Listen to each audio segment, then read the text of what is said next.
प्रधानमंत्री Justin Trudeau ने कितनी बड़ी गलती की है। उन्होंने संसद में जाकर, अपनी पार्लियामेंट में जाकर ये बोला है कि जो उनके खालिस्तानी समर्थक थे, हम यही कहेंगे उनको खालिस्तानी समर्थक, हरदीप सिंह निज्जर, जो खालिस्तानी समर्थक थे, उस देश के वो नागरिक माने जाते हैं, उन्होंने कहा कि उनकी हत्या में भारत का हाथ है और उन्होंने हमारे डिप्लोमेट को देश से निकाल दिया है। उनका यह मानना है कि भारत उनके इंटरफेयर कर रहा है।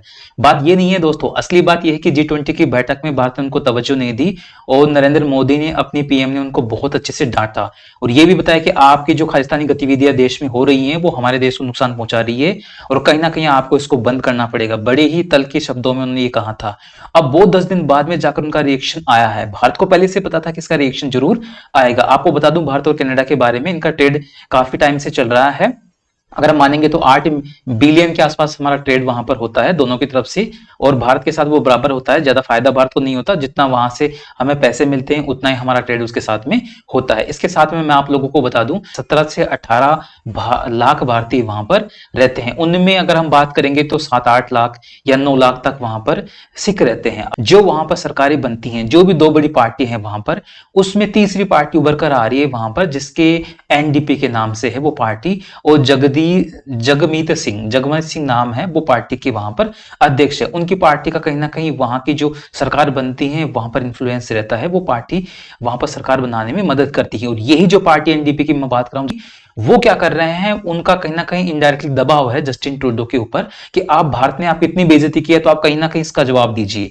और उन्होंने हमारे खिलाफ कुछ बोला है खालिस्तान के बारे में, तो भी आप जवाब दीजिए। अब कहीं ना कहीं जो वहां की सरकार है जस्टिन ट्रूडो की, वो ये चाहते हैं कि हमारी जो बेइज्जती हुई है हम कहीं ना कहीं भारत से बदला लेंगे। उन्होंने हमारे डिप्लोमेट को निकाल दिया है। साथ ही ये बोला है कि भारत, सीधे सीधे बोला है, वहां की विदेश मंत्री है, उन्होंने भी सीधा सीधा ये बोला है अपनी पार्लियामेंट में कि भारत का इसमें हाथ है और जो खालिस्तानी समर्थक मारे गए थे, इसमें हरदीप सिंह निज्जर की हत्या हुई थी कुछ महीने पहले, उनमें भारत का हाथ है। तो देखो कहीं ना कहीं भारत का नुकसान नहीं हुआ, इसमें भारत को फायदा मिला है। भारत क्या फायदा मिला है, जहां हमने पहले सुन रखा था कि इजराइल की जो मोसाद है वो पूरी दुनिया में अपने दुश्मनों को जा जाकर मारती है, वहीं अब उन्होंने साफ साफ बोला अपनी पार्लियामेंट में कि भारत ने हमारे देश में आकर हमारे देश के नागरिक को, हमारी तरफ से वो खालिस्तानी है और एक तरीके से आतंकवादी है, तो दुनिया को यह पता चला कि भारत ने अपने आतंकवादियों को विदेशों में भी जाकर मारना शुरू कर दिया। और एक चीज बता दूं आप लोगों को कि यहां पर आपने देखा होगा कुछ टाइम पहले ही जो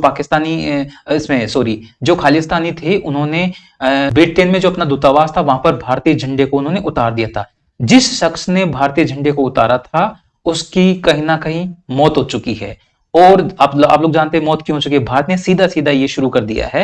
और आपने देखा होगा पाकिस्तान में कुछ टाइम पहले से ही आतंकवादियों को लगातार कोई ना कोई मार रहा है। हम बिल्कुल कहते हैं भारत ने ये साबित कर दिया कि उनकी रौ भी कम नहीं है।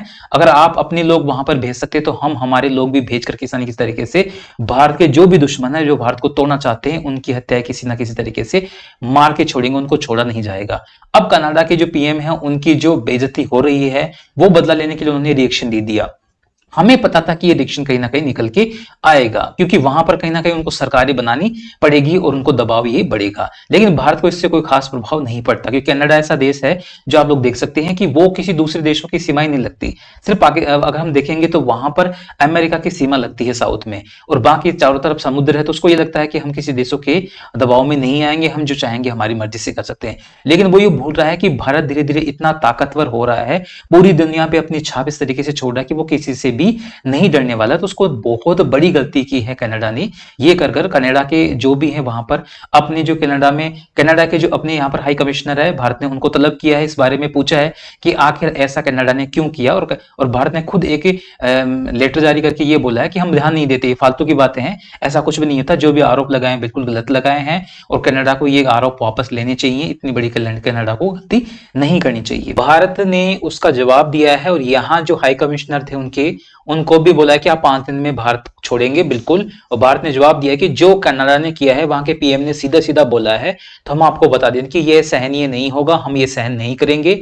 और इनडायरेक्टली मैं आपको बता दूं तो कनाडा ने खुद ये स्वीकार किया है कि पूरी दुनिया में ये स्वीकार किया कि भारत भी एक ऐसा देश बन चुका है जो अपने दुश्मनों को दूसरे देशों में जाकर मार सकता है। तो भारत ने इसका जवाब दिया और बहुत अच्छे से जवाब देने वाला है। लेकिन भारत और कनाडा के क्या रिश्ते खराब होने चाहिए थे, इस बारे में अपनी राय जरूर दीजिए दोस्तों। बिल्कुल।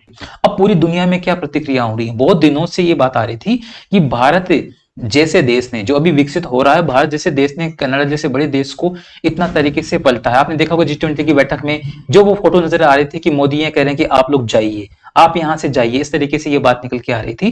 तो ये भी आप लोगों ने देखा होगा कि काफी बेइज्जती हुई थी कनाडा की। अभी आपने देखा होगा कि G20 की बैठक में जो भारत और कनाडा को लेकर फ्री ट्रेड एग्रीमेंट होने वाला था, उसको जस्टिन ट्रूडो ने जाते ही उसको होल्ड पर डाल दिया।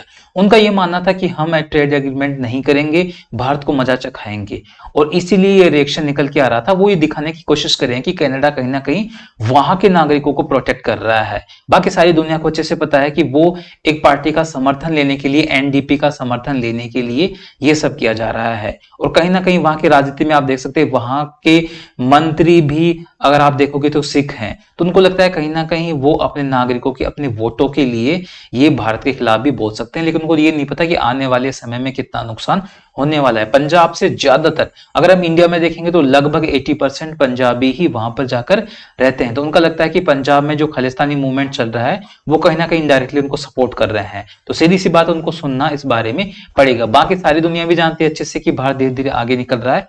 वो अपने दुश्मनों को, अगर जो आतंकवादियों को बढ़ावा दे रहा है, उनको हर देशों में जा जाकर अपनी एजेंसियां उनको मार रही है, और बिल्कुल मारेगी। ऐसे देश के लिए यही होने वाला है। देखिए इस बारे में आगे क्या क्या होता है, आगे की रिपोर्ट भी आप लोगों को मिल जाएगी।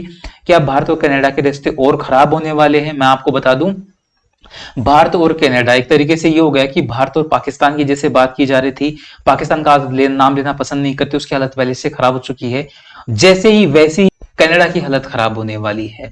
और अब हमारे दुश्मनों में अगर पाकिस्तान के बाद नाम लिया जाएगा तो वो कनाडा का नाम लिया जाएगा, क्योंकि सीधे सीधे कोई इस तरीके से नाम नहीं लेते जिस तरीके से कनाडा ने नाम लिया था।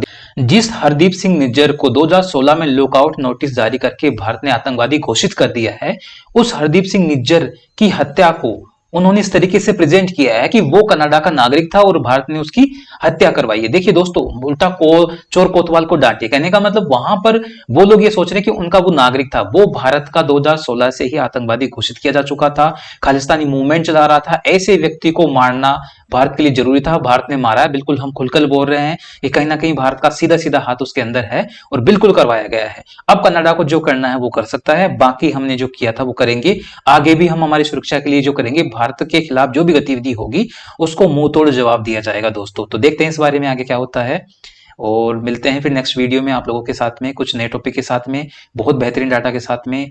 वीडियो को लाइक कीजिए, सब्सक्राइब कीजिए और आगे बढ़ते रहिए। और इस चैनल पे फिर से मिलते हैं खबर दमदार के ऊपर। तब तक के लिए सभी को थैंक यू।